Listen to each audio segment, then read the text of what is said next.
सेहत is brought to you by Livogen tonic. थकान और कमजोरी से दे आजादी। इतनी थकान, मैराथन भाग रहे हो? मैराथन? अरे मैं तो रोज ऐसे ही थकी रहती हूँ। थकान और कमजोरी खून में आयरन की कमी के लक्षण हैं। लीजिए लिवोजन टॉनिक। इसमें है ऑर्गेनिक आयरन और कई ऐसे तत्व जो दें थकान से आजादी।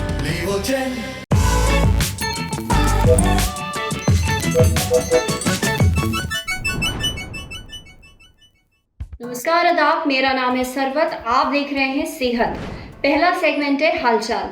आज बात करेंगे कोविड के दौरान होने वाले इंटेस्टिनल अटैक के बारे में, यानी आंतों में जम रहे खून के थक्के। दूसरा सेगमेंट है तन की बात, सिगरेट आपकी लंग्स को कैसे नुकसान पहुंचाती हैं। और तीसरा सेगमेंट है खुराक, सुबह क्यों पीना चाहिए गुनगुना पानी। कोविड में खून के थक्के जमने का काफी खतरा रहता है। पिछली वेव में भी, इस वेव में भी ऐसे कई केसेस देखे गए हैं जहां लोगों की ब्रेन और दिल में खून के थक्के जम रहे हैं, जिसके कारण उन्हें स्ट्रोक और हार्ट अटैक आ रहा है। अब इस साल दिल और ब्रेन के अलावा आंतों में भी खून के थक्के जमने की खबरें आ रही हैं। इसे कहा जा रहा है इंटेस्टिनल अटैक। मुंबई से लगातार इसके मामले सामने आ रहे हैं। एनडीटीवी के मुताबिक ऐसा 16 से 30% लोगों में देखा जा रहा है। इन लोगों में सांस लेने की इतनी शिकायत नहीं होती है जितनी पेट से जुड़ी समस्याएं होती हैं। तो आखिर क्यों होता है इंटेस्टिनल अटैक, ये हमने पूछा एक्सपर्ट से। पर उससे पहले जल्दी से ये समझ लेते हैं कि कोविड में शरीर के अंदर खून के थक्के क्यों जमने लगते हैं। ये एक ऐसा वायरस है जिसकी एक आदत ही है कोविड में कोएगुलेशन करने, कोविड के कारण कोएगुलेशन होने की। जैसे कि हमने पहले सार्स कोवी 1 देखा था, फिर उसके बाद मर्स देखा, और ये सार्स कोवी 2 आया। इसमें भी देखा गया कि लोगों में छोटे छोटे थक्के, खून के थक्के जम रहे थे। खून के थक्के जमने का कारण ये है कि ये इतना ज्यादा इन्फ्लामेशन करता है, जिसके कारण एक संक्रमण होता है। संक्रमण के कारण क्या होता है, जो ब्लड की वेसल्स होती हैं उसमें चोट आ जाती है, और चोट के कारण वहां पर खून के छोटे छोटे थक्के जमना शुरू हो जाते हैं उसको ठीक करने के लिए। लेकिन ब्लड तो फ्लो कर रहा होता है, तो वो थक्के अपनी जगह से लॉस हो जाते हैं और दूसरी जगह जाके अपनी जगह दिक्कतें क्रिएट करते हैं। ऐसा पहले भी देखा गया था, ये ऐसा नहीं है कि अभी देखा गया है कि पेट की आंतों में जो थक्के जम रहे हैं। ऐसा पहले भी देखा गया था जब पहली वेव आई थी। क्योंकि मरीज कम इन्वॉल्व हुए थे तो हर जगह से पेशेंट कम इन्वॉल्व हुए थे। स्ट्रोक और हार्ट अटैक के पेशेंट जो कई लोगों को लकवा लग जा रहा था, कई लोगों को हार्ट अटैक आ रहा था, ऐसा कई पेशेंट में देखा गया था। लेकिन क्या हुआ, जिस तरीके सेकेंड वेव में जितने ज्यादा मरीज इन्वॉल्व हुए उतने ही ज्यादा वैरायटी इसमें दिखी। कई लोगों में आंतों में भी अब थक्के जमने लगे।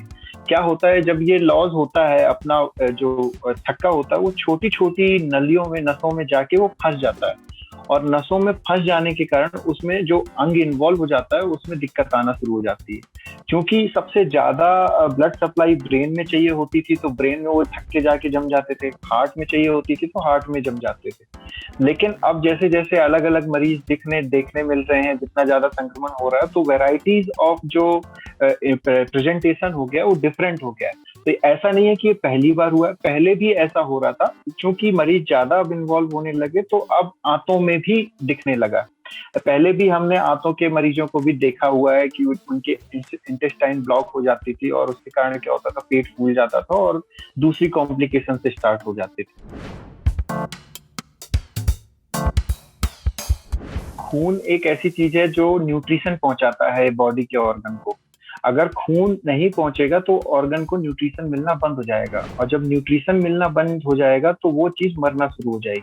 यही चीज देखी जा रही थी। ब्रेन में भी सेल मर रहे थे, हार्ट में भी सेल मर रहे थे, जिसके कारण सडन डेथ हो रही थी। लेकिन जब ये आंतों के साथ देखा गया तो खून के थक्के आंतों को पहुंचाने वाली नसों में जाके ब्लॉक कर दिया, तो खून आगे जा नहीं पा रहा था, जिसके कारण क्या हुआ, न्यूट्रिशन मिलना आंतों को कम हो गया। जब आंतों को न्यूट्रिशन मिलना कम हो गया तो ये मरना शुरू हो गए। तो इसको इस्चीमिया बोलते हैं। इस्चीमिया, जब खून कहीं नहीं पहुंच पाता तो उसको इस्चीमिया बोलते हैं। और आंतों को मीजेंट्रिक बोलते हैं, इसीलिए यह कहलाता है एक्यूट मीजेंट्रिक इस्चीमिया। यह पहले भी देखा गया था, अब क्योंकि क्या हुआ कि ब्लड सप्लाई हो नहीं रही है तो वो आंत का जो पर्टिकुलर पार्ट है वो खत्म हो गया, उसमें नॉर्मल काम नहीं होगा, वो खाने को आगे पास नहीं होने देगा, वो ब्लॉक कर देगा। ब्लॉक करने के कारण क्या होगा, वो खाना अटक जाएगा और पेट का फूलना शुरू हो जाएगा। तो पेट के फूलने के कारण अब उसको दिक्कतें शुरू हो जाएंगी, मरीज को पेट का दर्द और पेट में सूजन, खाना खाने में उल्टी होना, मोशन पास नहीं होगा। डॉक्टर आपको एंटीकोगुलेंट, खून को पतला करने की दवाएं देते हैं। जब ये खून को पतला करने की दवाएं इसीलिए दी जाती हैं कि कहीं थक्का जाए तो वो पहुंचे तो उसके कारण खून अपना पास होता रहे।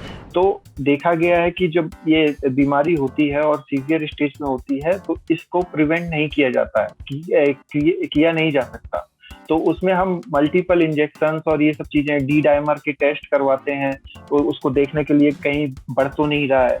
तो इसमें लो मॉलिक्यूलर वेट हेपेरिन करके ट्रीटमेंट होता है जो डॉक्टर्स देते हैं प्रोफाइलैक्सिस के तौर पे कि ये बीमारी आगे ना बढ़े। जब थक्के बनने की टेंडेंसी ज्यादा हो जाती है तो जो डॉक्टर हैं आपके जो डील कर रहे होते हैं सीवियर कोविड में प्रोफाइलैक्सिस देते हैं। प्रोफाइलैक्सिस मतलब इस थक्के को नहीं बनने देना। थक्के को नहीं बनने देने के लिए खून को पतला करने की कुछ दवाइयां आती हैं जिनका नाम हेपेरिन करके है, ये दवाइयों के नाम। तो इनको खून पतला किया जाता है। कई मरीजों में ये देखा गया है कि थक्के बन ही जाते हैं प्रोफाइलैक्सिस देने के बावजूद। तो जब थक्के बन जाते हैं तो इसको ट्रीटमेंट लंबा चलता है और इसको इंजेक्शन जो स्किन में इंजेक्शन देते हैं, लो मॉलिक्यूलर वेट हेपेरिन का इंजेक्शन देते हैं, उससे खून पतला होता है और ये थक्के टूटते हैं। तो जिससे आगे जाके ये ब्लॉक नहीं करते और इसको आराम से आपको रोका जा सकता है। क्योंकि डायबिटीज, हाइपरटेंशन और जो अदर बीमारी है इनमें ये समस्या और बढ़ जाती है। अगर कोविड के दौरान मरीज का पेट ज्यादा फूल गया है, स्टूल पास नहीं हो रहा है, लगातार फीवर है, पेट दर्द कम नहीं हो रहा है, तो जरूरी है कि तुरंत सीटी एंजियोग्राफी की जाए। इसलिए इन लक्षणों पर नजर बनाकर रखें। अब बढ़ते हैं सेहत के अगले सेगमेंट की तरफ। कोविड के दौर में आपको अपनी लंग्स मजबूत रखने की बेहद सख्त जरूरत है। एक चीज जो आपकी लंग्स को हद से ज्यादा नुकसान पहुंचाती है वो है स्मोकिंग। कैसे? देखिए, ये है एक हेल्दी इंसान की लंग्स और ये है स्मोकर की लंग्स की तस्वीर। दरअसल सिगरेट में होता है टार, यानी बहुत ही खतरनाक केमिकल। जब आप सिगरेट पीते हैं तो ये टार सांस के जरिए आपके अंदर जाता है और जमा होता है आपके फेफड़ों में। समय के साथ आपके लंग्स जिन टिश्यू से बने हुए होते हैं वो गुलाबी से हो जाते हैं ग्रे और कुछ समय बाद काले पड़ जाते हैं। जैसे जैसे ज्यादा टार जमा होता रहता है फेफड़े काले पड़ने लगते हैं। अब आप कहेंगे कि रंग में क्या रखा है, काला गुलाबी, रंग तो रंग है। देखिए, आपके फेफड़ों के काले पड़ने का मतलब है कि ये टार उसे कभी भी पैरालाइज कर सकता है, खराब कर सकता है। यही नहीं, आपके फेफड़ों में एक चीज होती है जिसे कहते हैं सिलिया। इसका काम है आपके लंग्स को सही सलामत रखना, साफ रखना। अब ये टार लंग्स में मौजूद सिलिया को मार डालता है। नतीजा, आपके लंग्स की पहरेदारी करने वाला कोई नहीं बचा और टार कर लेता है आपके लंग्स पर फतेह, जिसका मतलब है बीमारी या फिर मौत। इसलिए जितना हो सके उतना सिगरेट से दूर रहें। अब बढ़ते हैं सेहत के अगले सेगमेंट की तरफ, खुराक।